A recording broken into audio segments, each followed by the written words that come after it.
नमस्कार दोस्तों। आप में से कितने लोग आजकल होने वाली भारत पाकिस्तान क्रिकेट मैच देखने वाले हैं?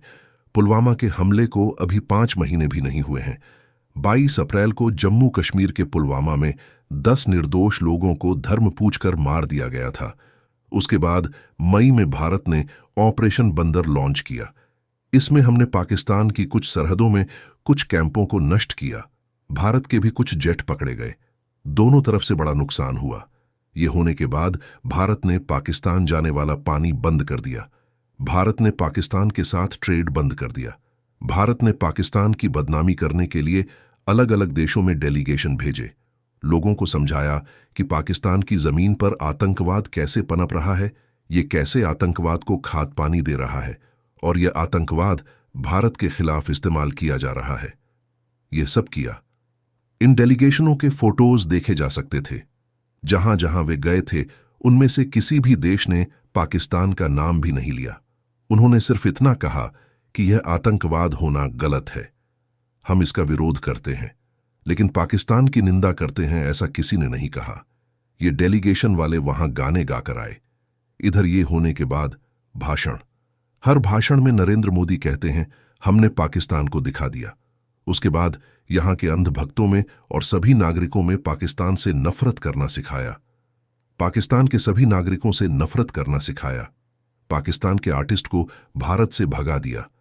पाकिस्तान के यूट्यूब चैनल भारत में बैन कर दिए। भारत में न दिखें इसलिए वहां के सब बैन कर दिए। वहां के कलाकारों के कलाकार सब बैन कर दिए। ये सब क्यों किया? क्योंकि पुलवामा में इतना बड़ा आतंकी हमला हुआ था। हमारे देश का बहुत बड़ा नुकसान हुआ था। ये सब हुआ और अब क्या कर रहे हैं? हम तो पाकिस्तान के साथ मैच खेलने वाले हैं। इससे करोड़ों रुपए जनरेट होंगे जिसका फायदा दोनों देशों को होगा। तो अब इस मैच में जो पैसा बनेगा वह पैसा पाकिस्तान की सरकार के पास जाएगा या नहीं? उस पैसे से आतंकवाद को खाद पानी मिलेगा या नहीं? अब वह सोचना है या नहीं? क्योंकि इसमें सबसे बड़ा पैसा अब भारत को मिलने वाला है। बीसीसीआई के चेयरमैन कौन हैं? आईसीसी के चेयरमैन जय शाह हैं। उसके बाद कितनी कंपनियां हैं, उनका फायदा होने वाला है। और यह सब क्यों हो रहा है? क्योंकि इस मैच के दौरान जो विज्ञापन आएंगे उस हर 10 सेकंड के विज्ञापन के लिए 16 लाख रुपए दिए जाएंगे। हर 10 सेकंड का विज्ञापन पूरे दुनिया भर में करोड़ों रुपए जनरेट करेगा। और कल जो दुबई में मैच होने वाला है उसके मैच के टिकट 10,000 से लेकर 2.5 लाख तक हैं। मतलब इससे जो इतना बड़ा पैसा जनरेट होने वाला है, यह पैसा अमित शाह उसके लिए कुछ भी कर सकते हैं, अपने बेटे को प्रमोट कर सकते हैं। और यही तो सबसे ज्यादा लोग मैच देखेंगे। मतलब सब इनका घोड़ा पैसे पर अटका। पैसे के सामने देश कुछ नहीं। देशभक्ति क्या नहीं? हम पहले क्या बोले थे वह भी क्या नहीं, सब भूल जाना। जो आपको देशभक्ति सिखाई वह सब लपेट कर फेंक देना। अब पैसा कहां से आता है वह देखना और उस पर अकड़ना। ये आप सहन करने वाले हैं क्या? मतलब इन्हीं लोगों ने उस दिलजीत दोसांझ बेचारे ने पुलवामा होने से बहुत पहले, वह पाकिस्तानी एक्ट्रेस है और हमने उसके साथ एक सिनेमा बनाया। अब पाकिस्तान के अलग अलग कलाकारों के साथ देश में बहुत क्या क्या होता है। हमारे प्रधानमंत्री तो बिरयानी खाकर आए। पाकिस्तान के प्रधानमंत्री के घर जाकर गले मिले। नरेंद्र मोदी ने। मनमोहन सिंह तो गए नहीं थे लेकिन ये जाकर आए हैं। वैसे दिलजीत दोसांझ ने आमिर के साथ पिक्चर बनाई। वह पुलवामा से बहुत पहले शूट हो चुकी थी। उसका टीजर वगैरह तैयार था, बस उन्होंने लॉन्च किया। जून में वह पहले से तय तारीख थी।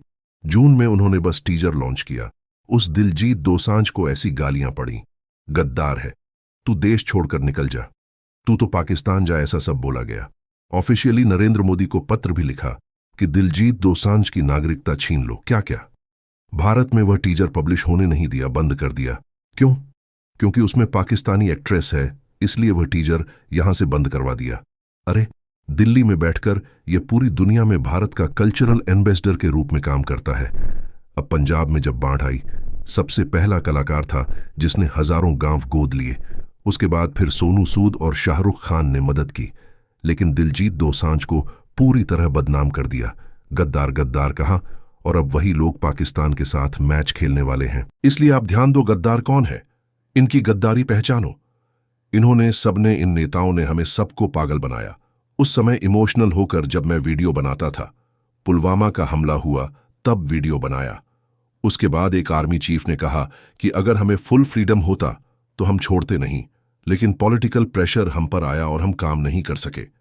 आज नेतृत्व, पॉलिटिकल लीडरशिप ऐसा शब्द इस्तेमाल किया, तब मैंने वीडियो किया था कि यह पॉलिटिकल लीडरशिप ने आर्मी को क्यों रोका।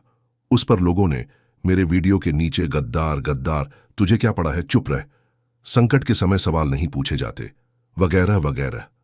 संकट खत्म हो गया 5 महीने में। अरे आपको तो उन्हें पानी के बिना तड़पाना था ना। अब क्रिकेट के करोड़ों रुपयों से क्या करना है? उन्हें पानी के बिना तड़पाकर जो आप कहते हैं वह सिर्फ लोगों को कहने के लिए था, क्योंकि पानी वह वहां पहुंचा हुआ है। कितना रोकोगे उस सिंधु के पानी को? ये सब होने के बाद आज इन्हें यह क्यों करना है? क्योंकि पैसा। आपको पता है बीसीसीआई आईसीसी के चेयरमैन कौन है? जय शाह, अमित शाह का बेटा। भारत ये मैच रद्द कर सकता था, हमें नहीं खेलना कह सकता था। इससे पहले हुआ है। कई देश तय करते हैं कि अगर उनके प्रॉब्लम हो 2 देशों में तो वे कहते हैं हमें नहीं खेलना। 1 साल मैच नहीं खेला तो क्या हो जाता?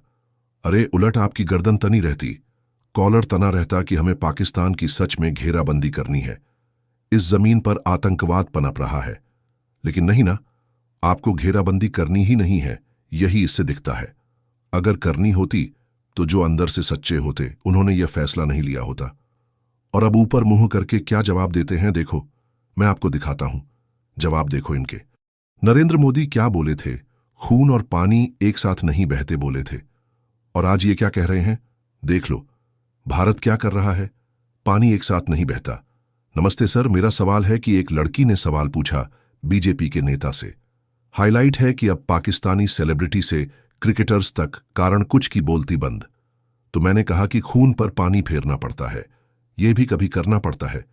हो सकता है तो सादा क्रिकेट मैच है जो खेला जाता है पाकिस्तान के साथ, या हमारे क्रिकेटर वहां जाते हैं। देखिए, हमने खून और पानी का कहा है और पानी का कहा है, क्रिकेट का नहीं कहा होता।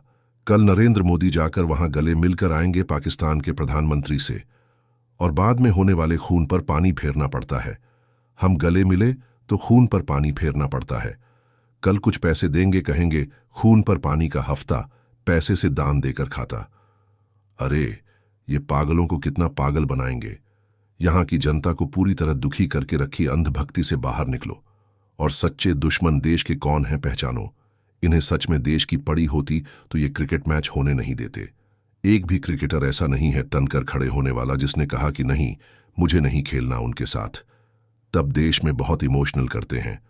कोई पाकिस्तानी सिंगर था, इंडियन सिंगर है, लेकिन कहते हैं गाना पाकिस्तानी है इसलिए मैं नहीं गाऊंगा। यहां के लोगों को इमोशन में बिठाकर फैन रहना और वहां पैसा मिल रहा हो तो कुछ भी करना। अब मैं आपको लिस्ट देता हूं, पैसे के लिए इन लोगों ने क्या क्या किया। ये लिस्ट सिर्फ आप देखो, और उनका धर्म क्या है वह देखा तो मुंह में उंगली डालोगे। आप किसे गालियां देते हो और ये कौन है?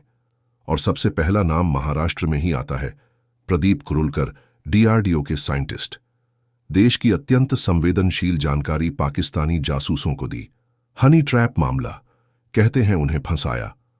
अरे देशभक्ति हो तो कोई आदमी किसी लालच पर नहीं फंसेगा। और यह आदमी क्या दे रहा था?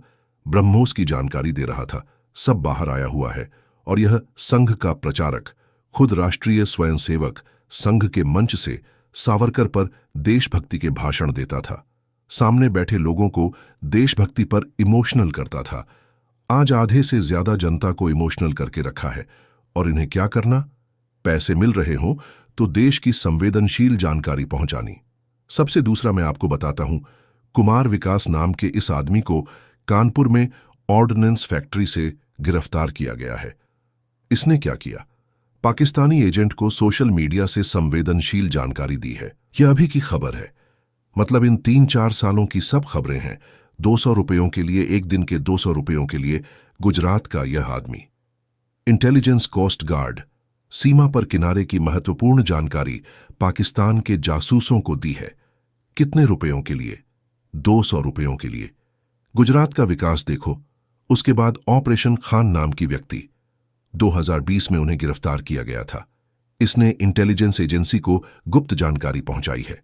उसके बाद और एक माधुरी गुप्ता नाम की महिला, इसे 2010 में गिरफ्तार किया गया है। आईपीएस ऑफिसर थी। उसे थोड़ी सी फूस लगाई, थोड़ा सा कुछ दिया और भारत की महत्वपूर्ण जानकारी पाकिस्तान को दे दी। उसके बाद यह नाम देखो, Satyendra Siwal, Russian embassy, Hapur district, Lucknow. इसने भी पाकिस्तान को भारत की महत्वपूर्ण जानकारी दी है। यह टाइम्स ऑफ इंडिया की खबर देखो। आईएसआई एजेंट, अमन नाम का ISI spy, Hayden, Barmer police. क्या नाम है यह?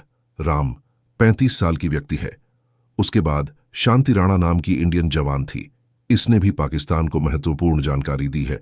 यह इंडिया की खबर है। ऐसी कितनी खबरें दी जा सकती हैं, ऐसी कितनी जानकारी दी जा सकती है। इन सब लोगों ने भारत के साथ गद्दारी की है। किस लिए? पैसे के लिए। और आज ये आपके सामने, आपकी आंखों के सामने गद्दारी करने वाले हैं।